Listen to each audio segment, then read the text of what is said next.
on the books, which are available for those who don't have them. We have them available at the back table. So just relax. We want to, I guess, what time? It's Janek, we are supposed to start 7:15, right? Yes.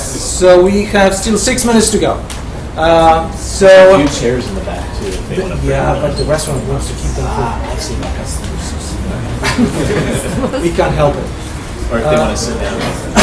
Yes, absolutely. All right. Yeah. Well, we have some very little space available here in the But if you want to sit on the floor up front. Yes. So you're welcome, of course. But as we said, I mean, it's gonna be crowded tonight, and we were not able to arrange for a chair for everybody.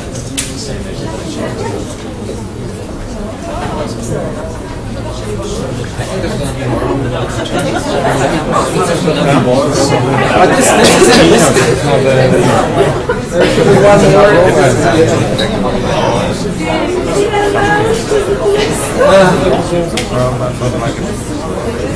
Gonna pack them in here. Yes. It's like Polacks in a Yugo, right? That was the joke, Elvis. You know this one? In the U.S., they always joke about that. How many Polacks you can crown into a Yugo? Yugo, yeah. I don't know if this is. You see these cars anymore? No, not anymore. They become history.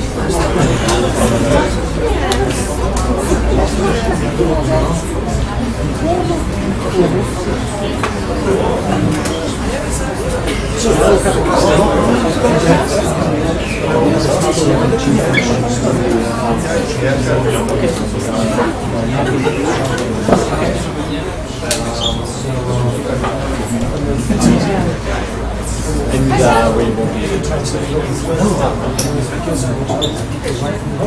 Okay. Well, speak Polish. This way, we're to get more.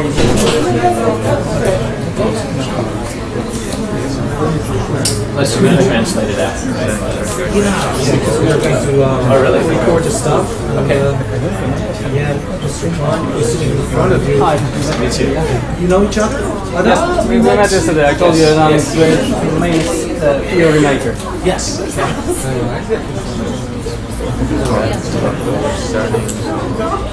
So Mr. Klein is arranging for a live stream. We just started, so you can. Wow. Now I'm really nervous. So it's probably close to 1 million people who are going to watch it.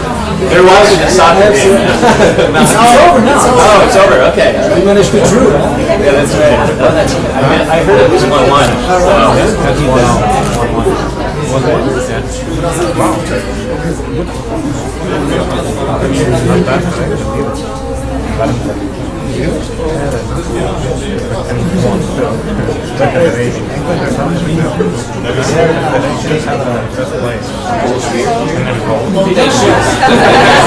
I need to try. I need to have some close beer. Every night's been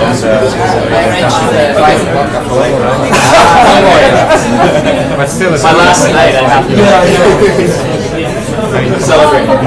These are the two different guys. And still it's one. Of course.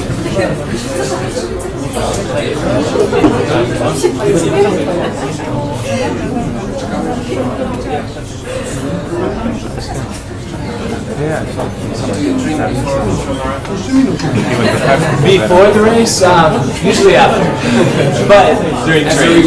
Yeah, but yeah, during training. Yeah. You don't have to be a strict non-alcoholic vegan, you know. I'm a believer in alcohol. How about drinking? Yeah. I don't know. I guess it's just I look at it as way of life. You know, most people. I mean, obviously, the more you drink, it's not the best for training, but from time to time, it's good. Yeah.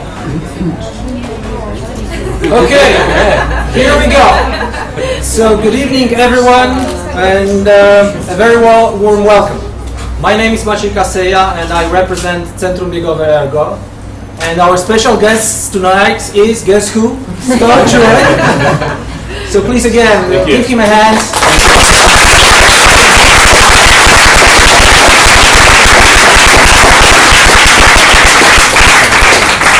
Well, I don't have to introduce Scott Jurek because you all know who he is and who. You can say Jurek. Jurek, okay.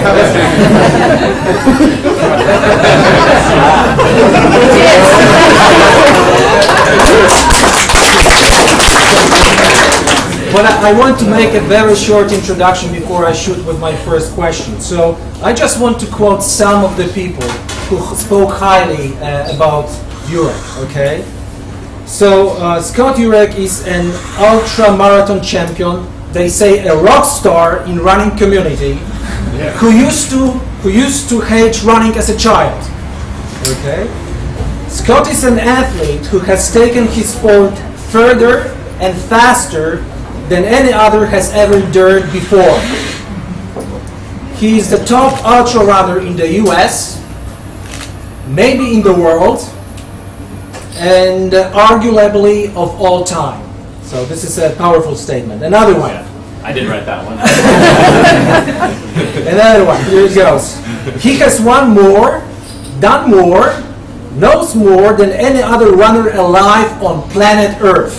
Oh, that's pretty bold. Now, who are you quoting? Yeah, this is Christopher McDowell. Yeah.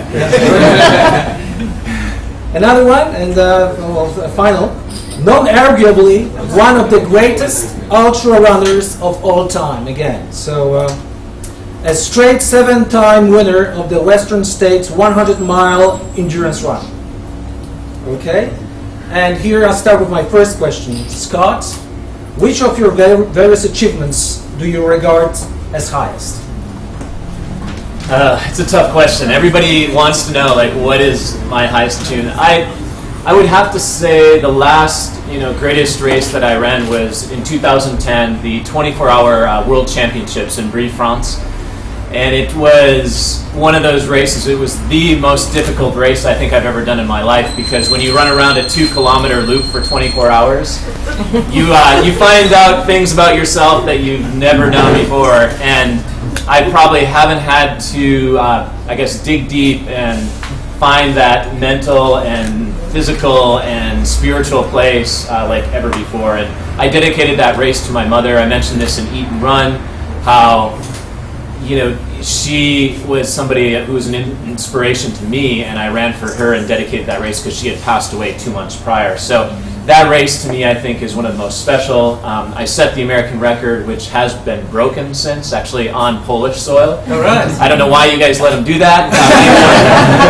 But that definitely was one of them. That and, Spartathlon, Badwater, and of course Hard Rock, and my 7 wins at Western States. But that one was super special. Okay, thank you.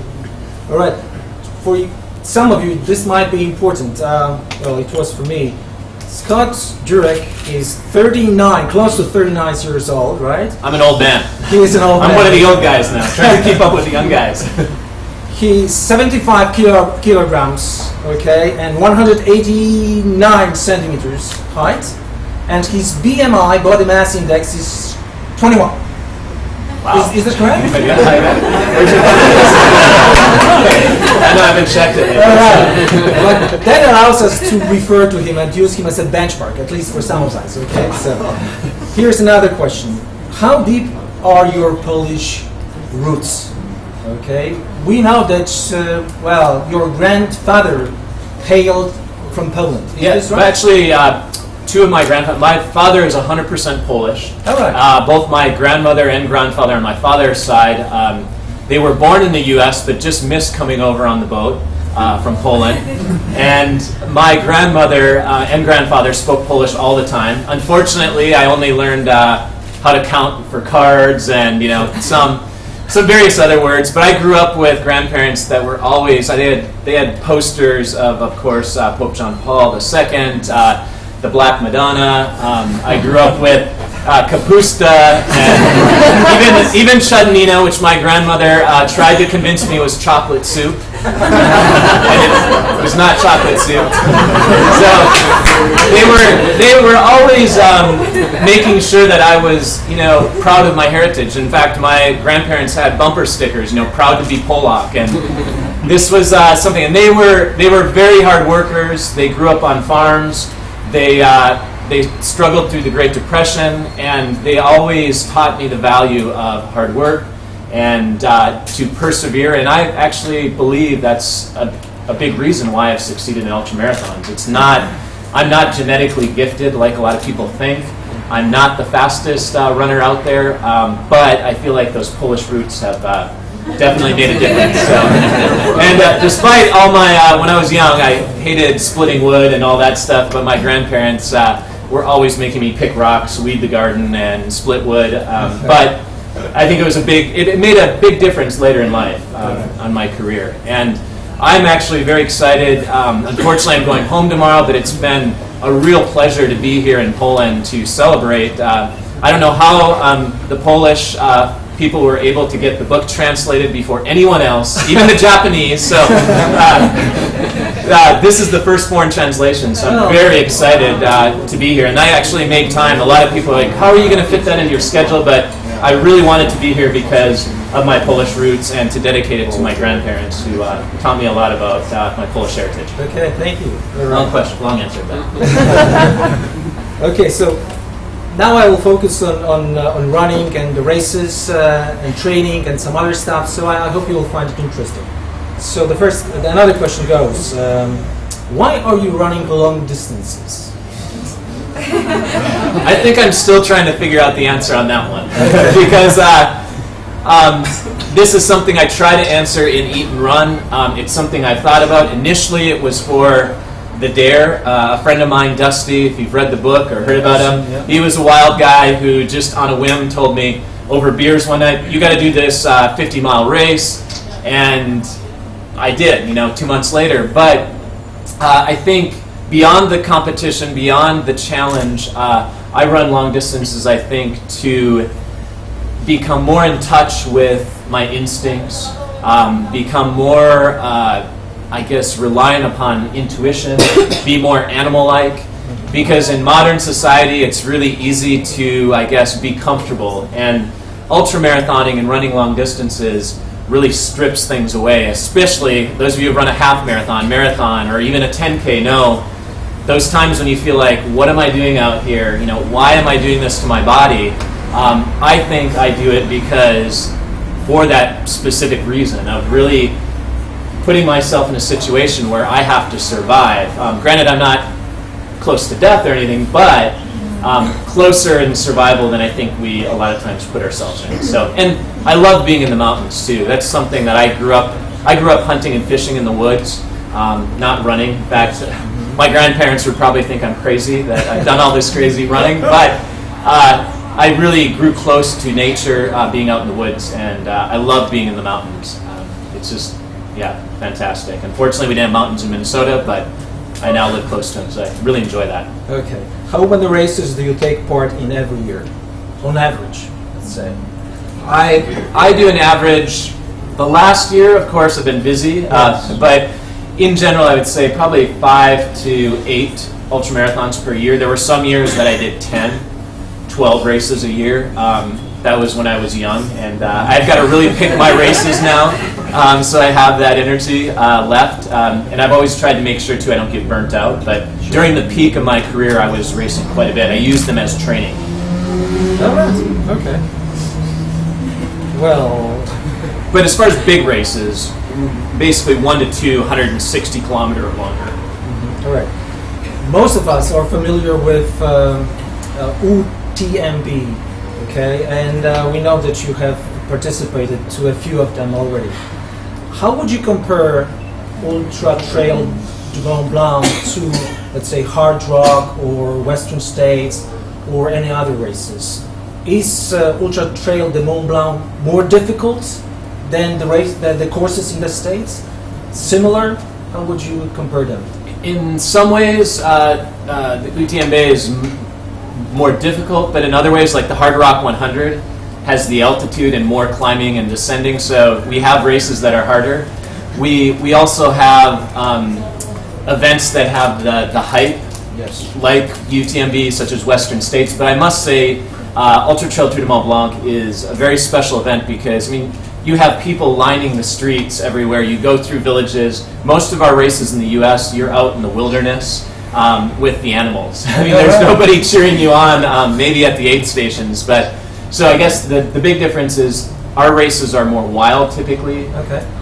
But the thing I love about UTMB is you feel like it's the Tour de France. Okay. It has that atmosphere around it. Sure. Yeah. All right. Okay. How do you feel when you reach the finish line? Okay. Like your body was about to disintegrate and break apart. You certainly feel sore legs and stiff legs. But how fast do you recover? How fast does the soreness go away? Yeah, I'm usually able to run within 1 to 2 days. Not very fast, but you get my body moving again. But as far as the soreness, I would say it's gone after a few days. Mm-hmm. But what you might not under, I guess, or no, it's maybe that after the marathon you feel maybe you don't have the soreness anymore, but your legs don't feel quick. They don't feel like they have a lot of energy to them, or I guess we call it zip, or I guess just that feeling of you're ready to run. So that takes about 2 weeks before I would ever consider running hard again. Okay. It's just the body needs time to recover. Okay, thank you. Another one. What do you have on your calendar still this year or next year in terms of ultra marathons? Do you, well, yeah. What do you plan? What are you looking forward to? Still this year or next year? Well, next year I would like to run another 24-hour race. It's something, I mean, Yannis Kouros's amazing world record on the roads is something that I've always dreamed about maybe breaking. And so that will be maybe one focus for next year. I also will do probably another 100-mile, 160-kilometer trail race. I'm not sure if that's UTMB or the Leadville 100. Okay. I might do something a little closer to home. Now that I live in Colorado and train at altitude, I have no reason not to do some of these races at home, but I need to make a decision on that. So I have a couple of goals for next year. All right. Well, you are 39, close to it, right? Because you were born on October 26th, I believe. Next right? week. Next week, exactly. Yeah. Okay. Give me another week. For how many years do you still plan to compete at the top level? It's a good question because it's not very good when you're trying to train hard and race hard. I guess especially when you're racing against guys like Kilian Jornet or my friend, good friend Anton Krupicka. It's difficult to think about, okay, when am I going to be done, or what things do I have left in me? But those thoughts kind of enter my head, and I've always said, I've told my friends, make sure you ruin my legs if I keep racing hard when I'm in my 40s. So maybe at 40, I think at around 40, I'll probably be done. I don't have desires for masters records, but I'll always be running. And I'm looking forward to doing some of these races that I haven't been able to do because I need to go to places where there's competition. Right. Run races for fun. This weekend I ran in the Poznan Marathon. And I just enjoy seeing the sport from a different viewpoint. Okay. A lot of athletes, they want to be at the front. They don't have much interest, but I love volunteering and being in the middle of the pack, back of the pack, just having fun. So Excellent. All right. Well, I've read your book. And I recommend this book to everyone. I think it's really interesting. And there's lots of stuff about, history of Scott and the diet that he prescribes, let's say. And there is also a few things about running technique. And of course, I mean, we don't have much time to ask Scott about specific questions about running technique. But there is one question which I want to ask because I think all of us or most of us can contribute from getting an answer. Can you tell us about your breathing technique? Because I think you has something to say, and I know the answer, but I want people to hear. Well, one of the things I talk about in my book is I got inspired by Dr. Jean Dulliard, who's a French American chiropractor who first introduced me to nasal breathing, and it's just breathing in and out through your nose, much like you do in yoga. And I was also taking yoga at the time, and I was interested. He looked at brain waves and the ability to change the brain waves in your body, in your mind, in your brain, to a level of relaxation while exercising or while doing other things. And so my thinking was ultramarathoning, and I could benefit from this type of breathing to learn how to relax my body, because when you're out there for so many hours pushing your body, it's not just heart and lungs. In fact, your heart and lungs aren't even tapped out at times. It's more mental, like how do you keep going, how do you stay focused? So I was very interested in this, and you can actually lower your heart rate, lower the brainwave activity by nasal breathing. And a lot of people, it's very difficult to do at high intensities. I don't do it when I'm running up a steep climb, but I learned to utilize it as a way to get me to breathe more from the belly, because a lot of runners breathe from their chests. We naturally use our chest muscles, accessory muscles, but it's best to diaphragm breathing, basically belly breathing, and that's where nasal breathing. A lot of people have asked me in the U.S. like, oh, that's been disproven, but it's not a means to, I guess, become faster, and it's very hard to do at high intensities. But I think there's a benefit there as far as relaxation and basically staying focused. And I've looked always to yoga for that idea, and Zen meditation, because ultramarathoning, it's more than just the physical element. It's other elements that we're still discovering, because I think extreme athletes are very good at tapping into something that we don't really know what it is, but they're just able to perform when they need to. And I think breathing has a big result. So, okay, I know it's quick, but there's a bit more description in the book. So. Absolutely. Okay, now I would like to focus for a while on gear, on running gear. So if you can tell us about the running gear that you use and about your relationship with Brooks, because we know that you have one.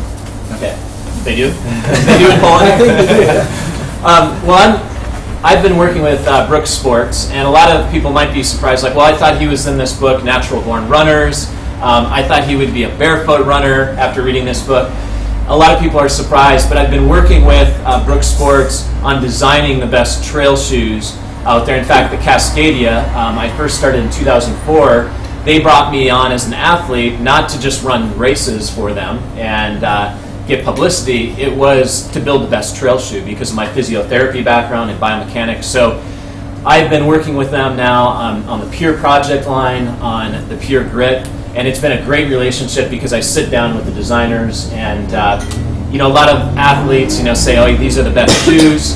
I know they're some of the best products out there. There's a lot of great companies, but I get a very close interaction with the designers. In fact, they were just out in Boulder. I basically had 3 office people that work behind computers, travel, talk about shoes all the time, but they actually don't run a whole lot. And so they came out to Boulder, and I got to whip them in shape, going up and down mountains and showing them, here's what I do, here's what we need to build product for. So I worked very closely with them and the designers that basically draw the shoes up. And so it's a really neat relationship, and I feel privileged. A lot of athletes don't get that interaction, and Brooks is a small enough company that I do these things with. So you can take, know that Brooks, all we do is running, and it's a very special and unique thing, because a lot of companies don't just focus on running, so it's great. But at the end of the day, it's not necessarily, as we know, running is a very simple activity, and that's what I love about it. You don't have to have a lot of special gear.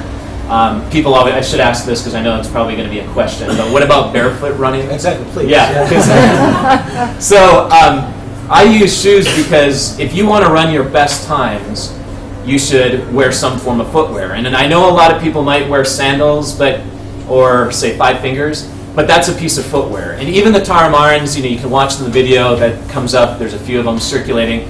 Take a look at their feet and the Huarache sandals. It's like 20 millimeter thick rubber. It's not, like a Vibram 5 finger. So barefoot running is helpful for technique. It helps encourage good habits. It helps strengthen the foot and the ankle and muscles surrounding the lower leg.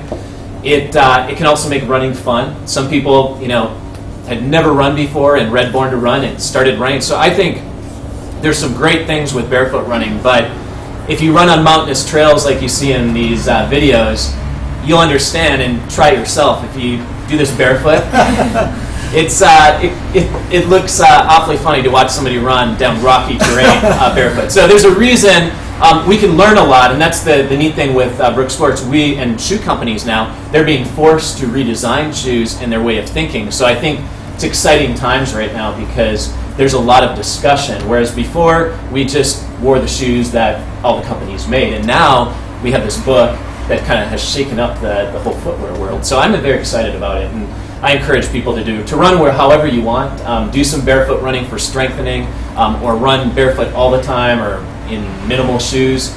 But we've had minimal shoes for ages. They're called racing flats and spikes, and a lot of people have used those. So in fact, I've worn racing flats for the Badwater or Spartathlon, the same pair from start to finish. All right. Another one, still on gear. Do you believe that compression socks and apparel can help you during the race or after the race in terms of faster recovery? I definitely feel that you can benefit from compression. I use, particularly the longer the race, I know there's a lot of debate and research. You see the very short races, such as sprinters, benefit from compression to minimize muscle tightness and spasms and strains. And then, of course, in the ultramarathon, I think on the other end of things, because we're on our feet for so long, it helps to have compression, particularly in the calf, the lower leg, the foot, to minimize the pooling of blood. Because when you're on your feet for 24 hours, if you ever look at an ultramarathoner out there, the swelling in their feet and lower leg, in fact, I can feel the next day. So as far as post-race, post-recovery, big difference. So during exercise, depends on the distance. If you get benefits from it for marathons, half marathons, great. But definitely the longer you're out there. And some people are out on a marathon course or a half marathon course for 3, 5, 6 hours. So in that case, it might be beneficial. I know there's a lot of debate when Paula Radcliffe started wearing them. They said there wasn't any benefit from them. But Paula Radcliffe is racing a marathon in 2 hours, 20 minutes. So she's not out there as long as a lot of us who do ultramarathons or even marathons and half marathons. So I think there's benefit, definitely. All right, another one. Well, I don't know how do we stand on time, Yannick? Where are you? 7 minutes more. 7 more. Okay. So one question on diet. Okay.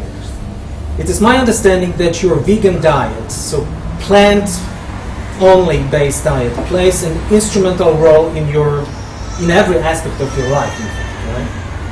Does it offer you a competitive advantage, in your view, over others in the field of mountain, trail, and road running?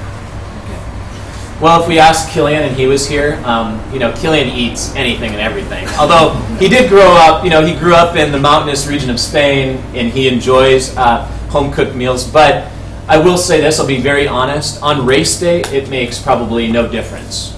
And I know a lot of you are quite surprised, but the consistency and the long-term health of my body, I feel, and recovery has been very important. So on race day, you put a meat eater up beside me, I don't think it makes a lot of difference. But to get to the starting line, as well as the number of years I've raced, makes a huge difference. So I guess the answer to that question is yes and no. Yes and no. And a lot of people in the audience, I assume everybody here, they want to stay healthy for long term. That's why we run, or one of the reasons why we run. So I think it's important that if you want to take care of your body long term, you have to look at diet and nutrition.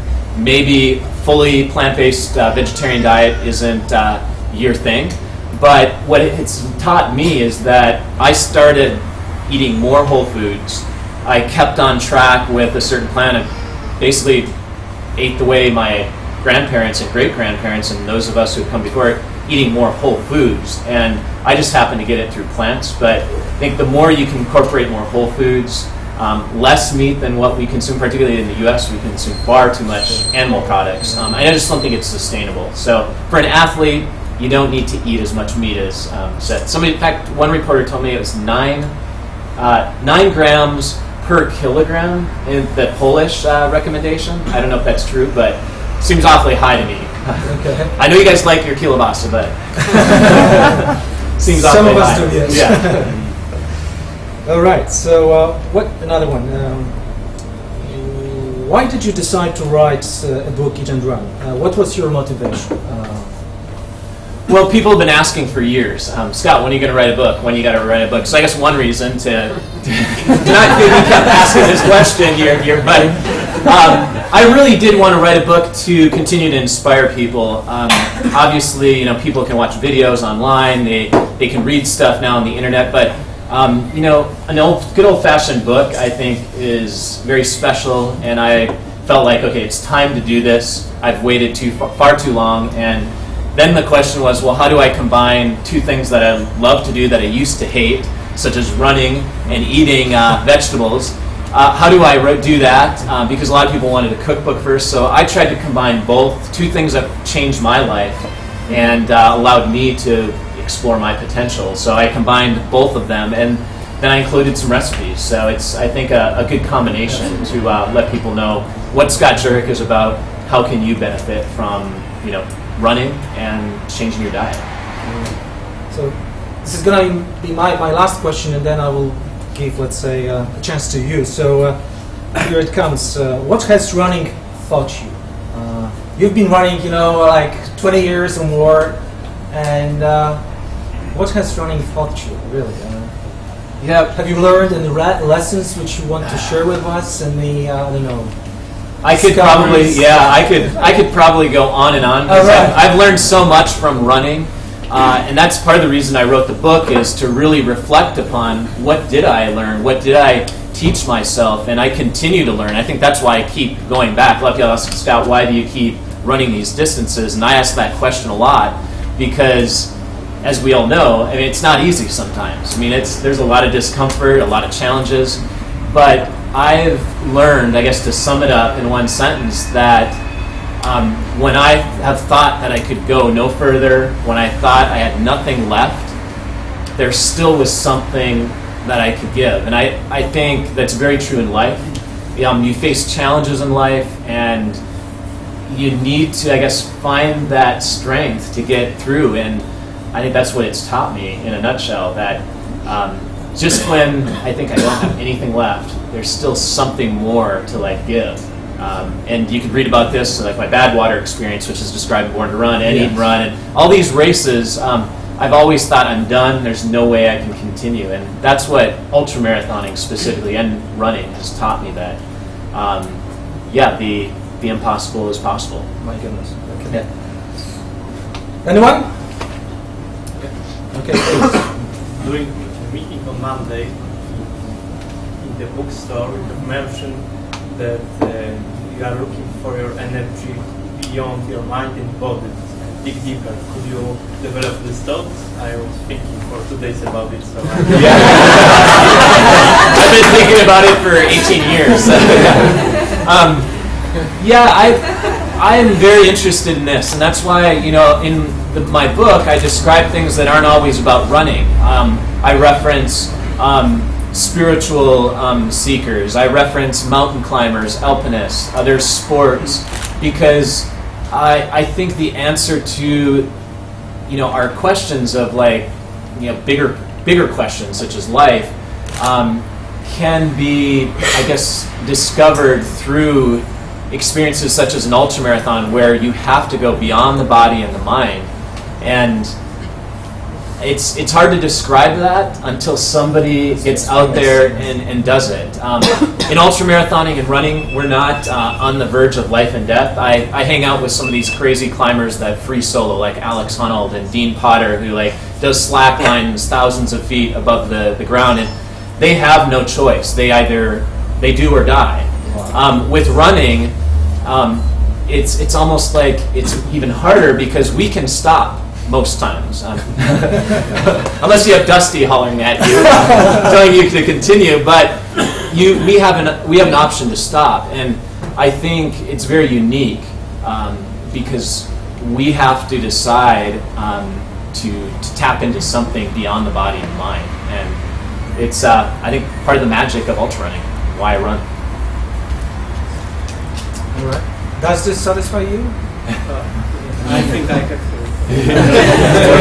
Check out the book Bone Games if you can get a hold of that one. It's in English only. It's an old book, but it talks about what's going on different levels. And this is something I want to just write about more and really research more about, because I think it's the recipe for what ultramarathoning is about. When you change your diet, how long did it take to refrain from the hunger for the animal protein, and what was the crucial breaking point for doing that? I would say I did it slowly, so it wasn't like one day I decided to go vegetarian or vegan. I gradually weaned myself off of over months. Did less and less red meat, did chicken, did eggs, of course, and cheese and dairy. But I didn't really, as I did it gradually like that, I didn't really crave the meat. And it wasn't like, okay, it took 6 months before I don't crave it anymore. In fact, I don't crave it now, but I don't know if I could give an answer to like how long it took. Everybody's different too. Some people say that, they go 100% right away.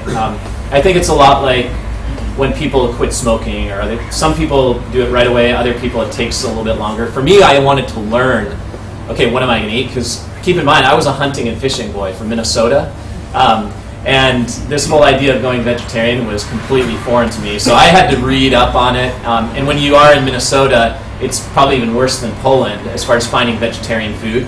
So you need to learn how to cook. So I needed to teach myself all these new recipes and new foods that I need to incorporate. That need you fell inside of it to I really want to have chicken breast. Yeah. So I see, but that need came, that I guess desire to not eat meat came from reading Dr. Andrew Weil's book Spontaneous Healing, because I realized working in a hospital as a physical therapy student that what we're feeding patients in the hospital isn't helping them get better that I'm working with.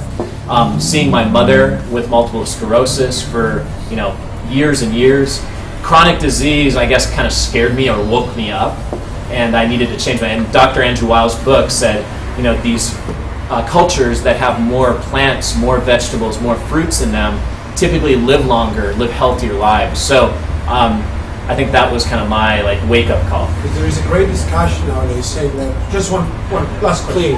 Last question about not delivering the animal proteins, and then drinking a beer that added alcohol actually kills the protein. And this is really popular among the marathon runners, especially marathoners and ultramarathoners. So how it copes? It's a good question. I haven't heard too much about, but I think we're learning all the time why we've eaten certain foods together. It's kind of like the protein, of beans and grains, and they complement each other. We, over time in history, fermenting beverages and things such as cabbage. I mean, all these interesting things that we sometimes take for granted, people discovered. So there could be some truth to that. I don't know. But of course, you could just eat plants and still drink your beer, right? Please, lady. Okay, we can do that. No problem. Okay. Yeah. Oh, rephrase the question. I'm sorry. Yes. Because yes. come here. Sorry. I have one question. What's happened with Dusty? Pytanie jest, co się stało z Dusty? Well, Dusty's back in Minnesota. He's doing construction work. Dusty is one of those people. A lot of people ask, "Well, how is your relationship with Dusty? Where do you guys stand now?" Exactly. It's kind of one of those. I think that's a question to ask Dusty. But you are still friends, I understand. Yeah. Yes. It's one of those things where, he's one of those friends where you never know, when he's going to show up. He calls up and says, "Hey, I'm driving across Nebraska. I'll be in Colorado, in 4 hours or 5 hours." So he's kind of like that. And I tried to, in the book too, that's the kind of person he is. And I think you know, he was somebody who, who I looked up to as like surprising, and I've learned from those people because I grew up in a very traditional family.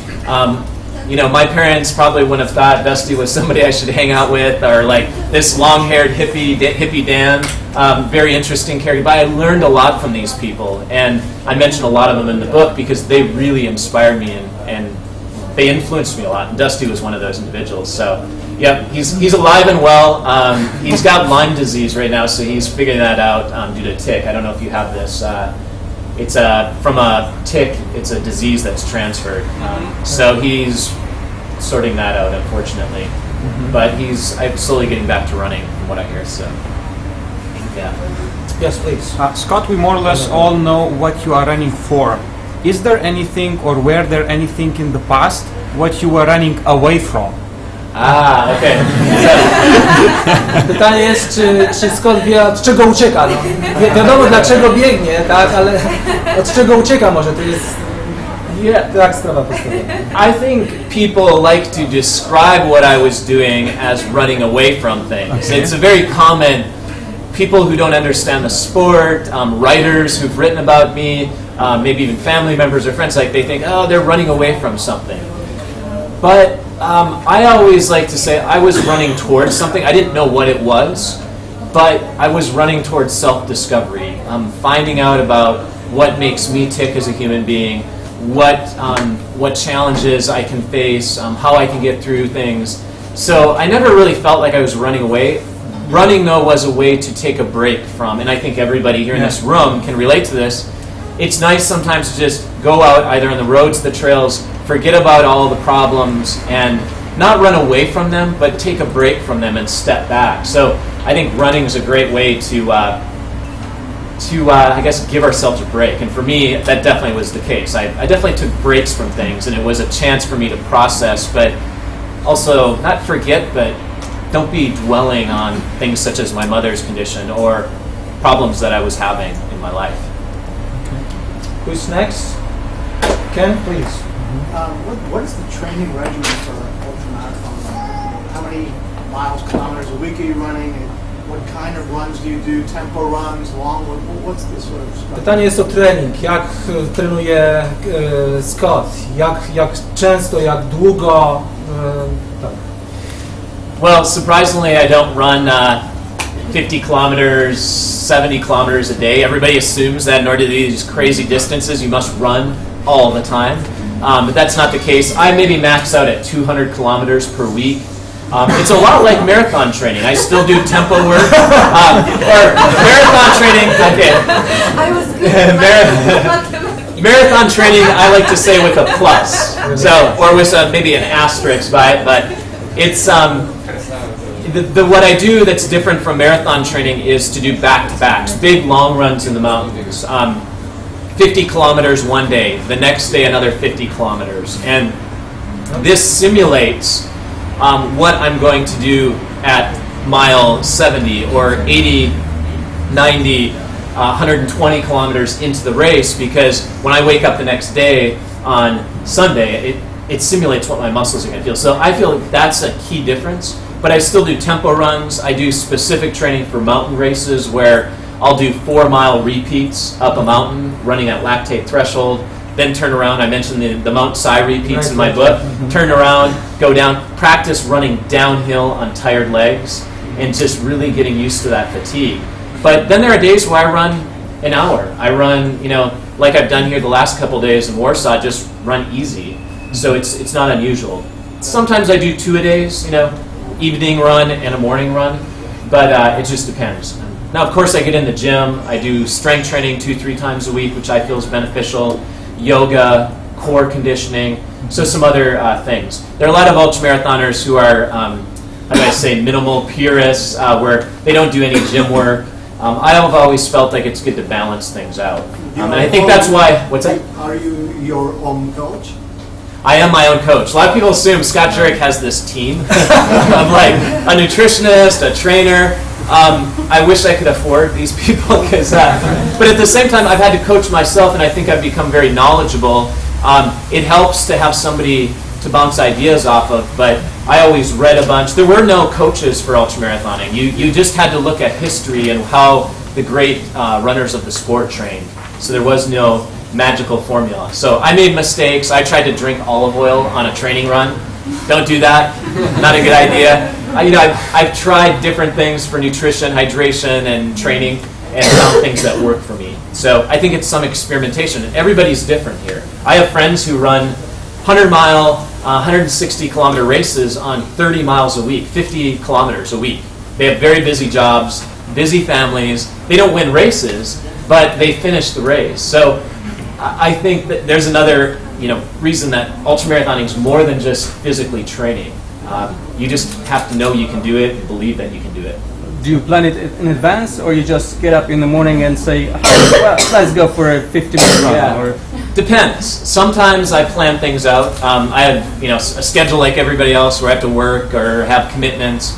So sometimes I have to plan it. Other times I like to just go by feel. And I mentioned this in my book. I've always gone back and forth from using science, then just forgetting about the science. Dusty was the first to always tell me, like, screw that, man. He's like, you just need to go out and do more miles, just like put in the miles, train hard. That's how you get, good at this stuff. And many people have that kind of philosophy, and I think it's good to have that. There are other times when you need to be methodical, because we have some people in ultramarathoning, they get so hooked on it. I have friends who come from addictions, and running's their new drug, and they just run, and it's too much. So I think you have to use like periodization and some planning. So plan sometimes, other times leave the headphones at home, the heart rate monitors, and just have fun. Just go up and Do you train. use a heart rate monitor? Sometimes I do. Earlier in my career I used it sometimes. I use pace on the track. I still run on the track and use my pace. In the mountains you can't really do that, so I like to monitor like my fitness. Sometimes I run a race to see where I'm at. And Flat use that race. to monitor. Flat race, yeah, just to see fitness, yeah. I'm a little different. There are some, purists in trail running like Kilian or like Anton, where they don't do any of that. But I've always had to do some in the city because I lived in Seattle. I didn't live in Boulder all the time where I had mountains, so I had to train on the roads. And then on the weekends I go to the mountains. So. Can you give us some examples of your personal best on the flat races? Short. Yeah, so a flat race, marathon best is 2:38. I've run that a couple times. Keep in mind I beat marathoners who have 2:15, 2:20. So ultramarathoning, there's different elements to it. Half marathon is 1:16. 10K, I don't even know. People ask me my 10K. I can't remember the last time I did a 10K race. On the road anyways, for like running hard, yeah. But I love half marathons as a gauge for fitness. Okay, there's a question. Yes. Back there. Most of the people actually, when running, listen to the music, and I can see in the videos that you don't have anything, but you've got people running actually many hours. Yes. So the question is, what's in your head? Are you actually thinking? Some people actually, when I asked the question, told me they are praying. So I'd be interested to hear you. Scotty's counting strides. No. Sometimes I try to not. Actually, the goal always in a race or in really hard training is to not think. It almost becomes meditation, or some people use prayer or whatever. This is what I've learned from Eastern philosophy is, for meditation, for instance, you want to empty the mind. And I think at times when I've had my best runs, but you have those moments where nothing else matters, and I'm just moving and forget about the pain, forget about what I had to do earlier in the day or whatever. It's best, I think, and music can help you get to that state. So I use music occasionally in 24-hour races. The great Yannis Kouros, I mentioned this in my book, how some people use music almost like ibuprofen. You can actually decrease the pain, and you can actually mentally psych yourself up. Yannis Kouros always wore his big Walkman. You'll see pictures of him with his big Sony Walkman running these 24-hour races, listening to Greek folk music and historical, this music that was very traditional and meant a lot in terms of ancient warriors and stuff. So music, I think, can be beneficial, and for thinking, it's best if you can try not to think.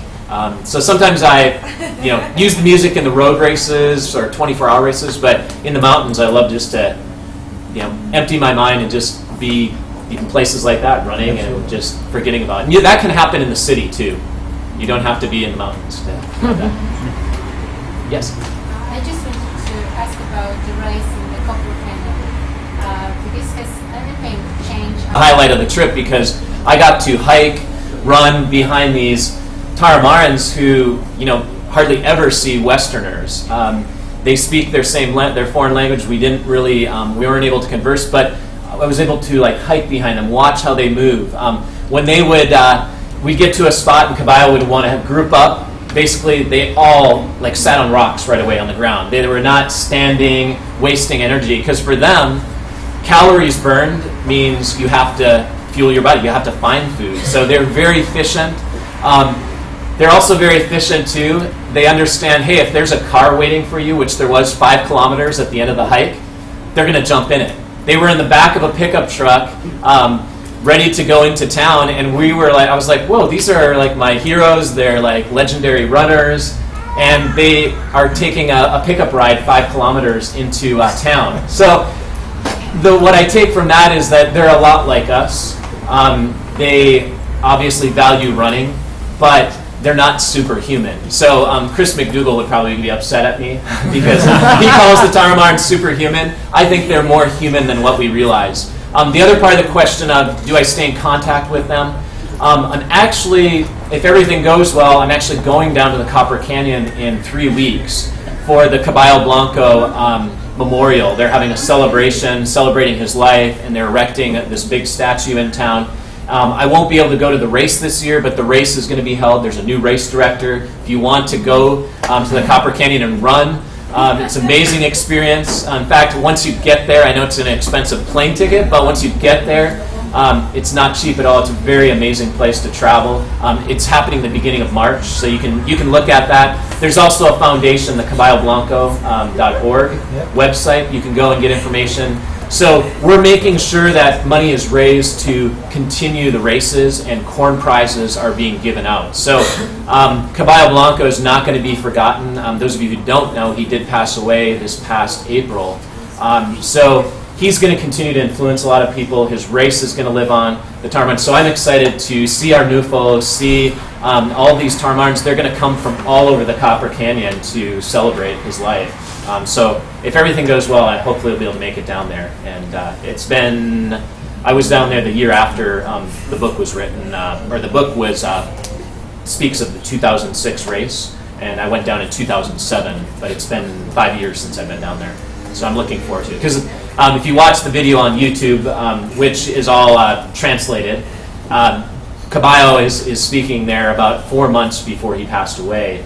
And he was always trying to get me to come back. I went 2 years, but he's like, they keep asking for it. I'm like, I want to go down and do something different. I want to go down and deliver corn with you. I want to, but he's like, no, you got to run the race. I'm like, I want to go and do other things down there. But he's like, the people really want. So I'm excited to go back down there and to party and celebrate Caballo's life. It'll be a lot of fun and seeing good friends. Yes, please. Does your wife share your passion with running? Does my wife share my passion? Do you want to say it? Yeah. Polish? No. She loves to run, but on a different level. Much like probably many of you. She runs to finish the race. She sometimes has a goal. She uses it to get in shape. Her love is climbing. She loves to rock climb. So she uses it as a way to get in the mountains, and she never used to run, but she started running way before I met her. So I can't say, a lot of people assume I turned her into a runner and a vegetarian. It's not true. So she's great, and I think that's true. All of you, a lot of you might say, well, my wife or my husband doesn't really understand my running.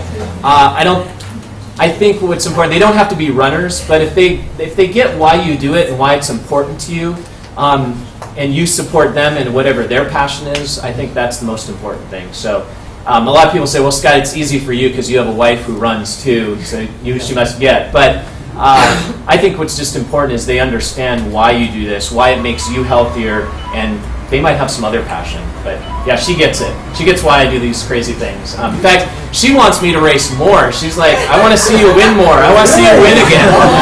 She just said there. She's not here tonight, but she would say, yeah, she's like, I want you to beat Killian, and like there's always going to be somebody that's going to be, you know, the next best runner. I'm like, I'm never going to be able to. So she's a hard ass on me. Yes, please. You are a physiotherapist. Yes. And does your knowledge help you with running, and how? Pytanie, znaczy, Scott jest fizjoterapeutą i pytanie jest, czy ta jego wiedza pomaga mu w treningu i w biegu. I think it's helped a lot. It's helped me make sure that I don't run through injuries, and I maintain, I guess, this philosophy of balancing my training, doing things like strengthening, understanding the importance of the body, and I'm always treating my runner friends, even though I don't practice a lot of physical therapy now. I have, you know, people who don't have health insurance. In the U.S., it's a big issue. If you don't have health insurance and can afford it, it's a very big issue. So I'm always treating all my friends, and Jenny brings these climbers to me like, hey, can you help them out? They don't have any money. So I think it's helpful because I've avoided getting into a problem with an injury before it's too late. So I definitely think it's helped. It's hard to treat yourself, though. I sometimes, you know, I go to a massage therapist who can really, you know, see my body from a different view, and I think that's helpful from time to time. But it's definitely helped me in my career, for sure. And I think that's why, you know, in addition to diet and taking care of my body, being someone knowledgeable of what the body does, and for training, and being my own coach, yeah, it's been helpful. When you've studied it for 6 years, it's a good thing. Although we didn't study ultramarathoning. Well, yes, but this is the final question, ladies and gentlemen. No, I'm sorry. We have to respect Scott's time. He has a morning flight tomorrow. Lots of us will probably want him to sign a book for us. So I'm sorry. This is. I'll take 3. 3. All right.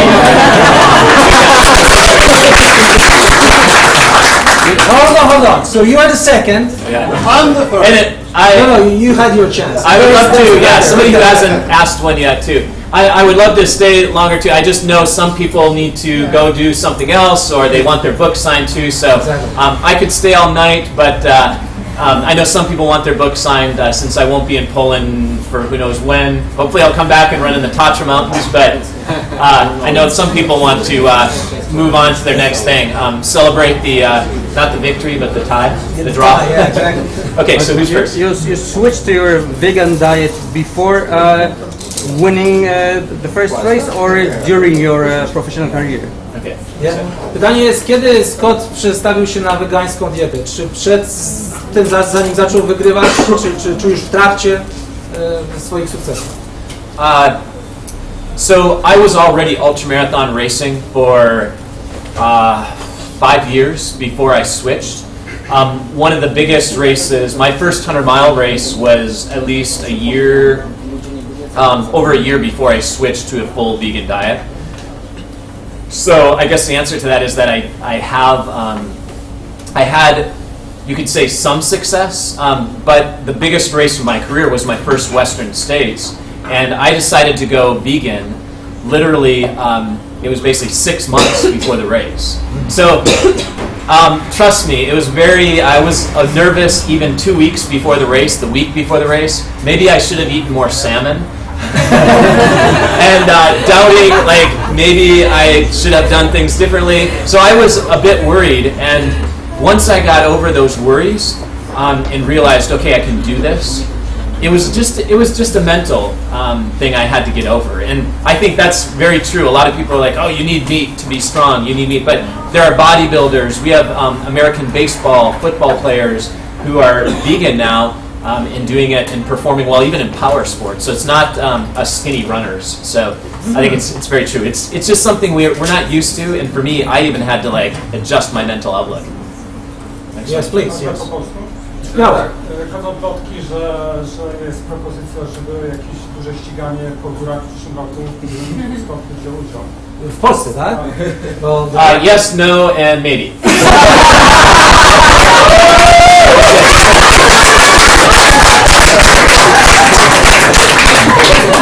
Yeah, I got it. Yes,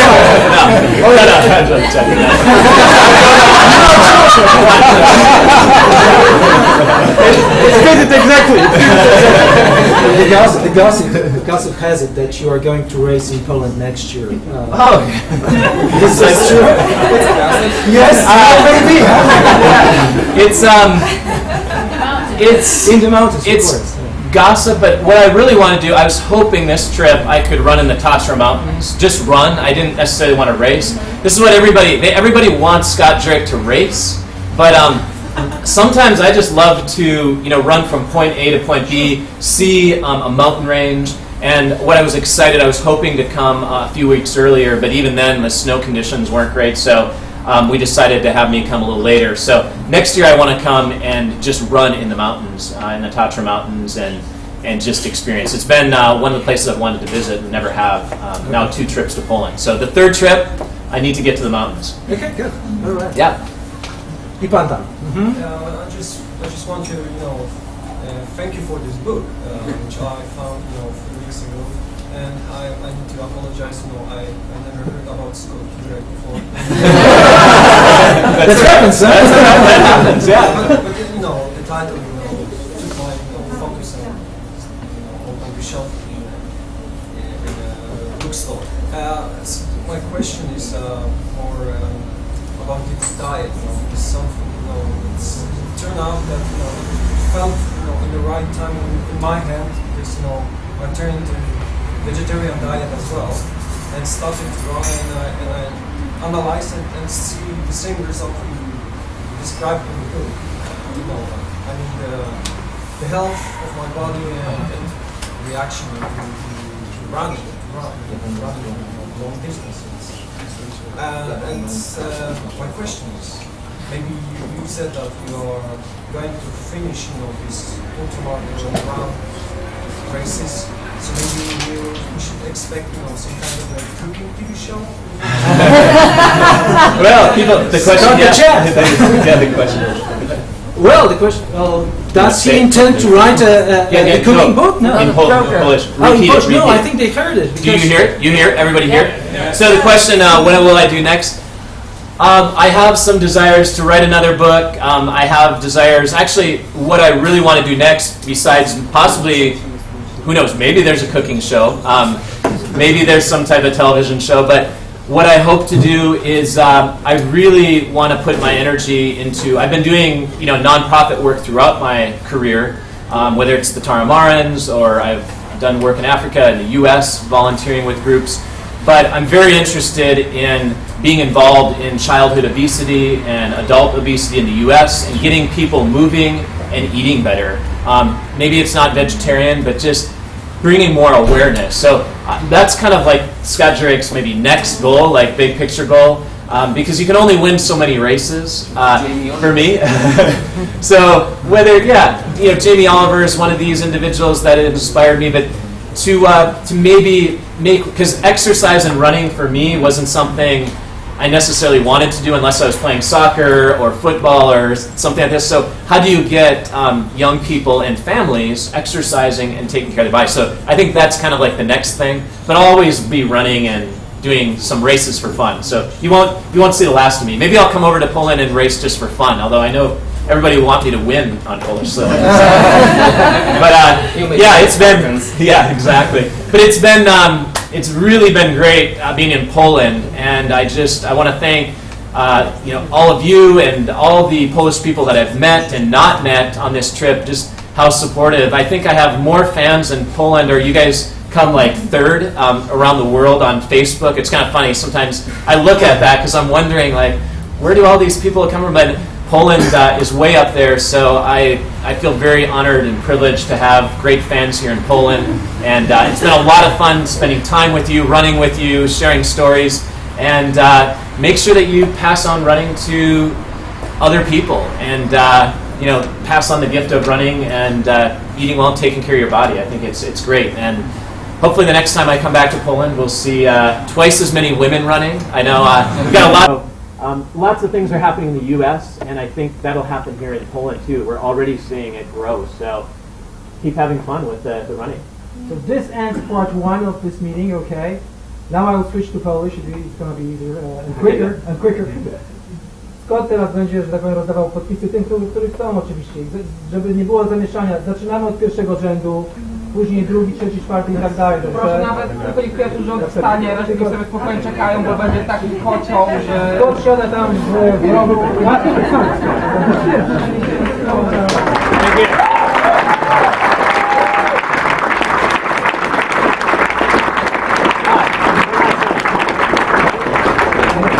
Everybody wants to know what the Jurek yell is that Chris McDougall writes about in Natural Born Runners. Yeah. Do you want to translate what this is? The yell? Yell, yeah. Yeah, he describes.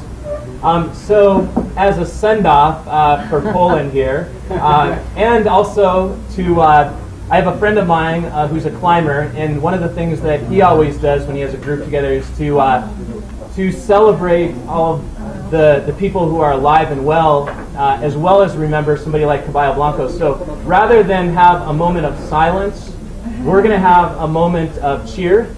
And what we're going to do, instead of just do whatever cheer, we're actually going to do a Jurek, how did Chris say, a rebel yell, or like a starting line yell. So on the count of 3, and I can count in 3 in Polish. So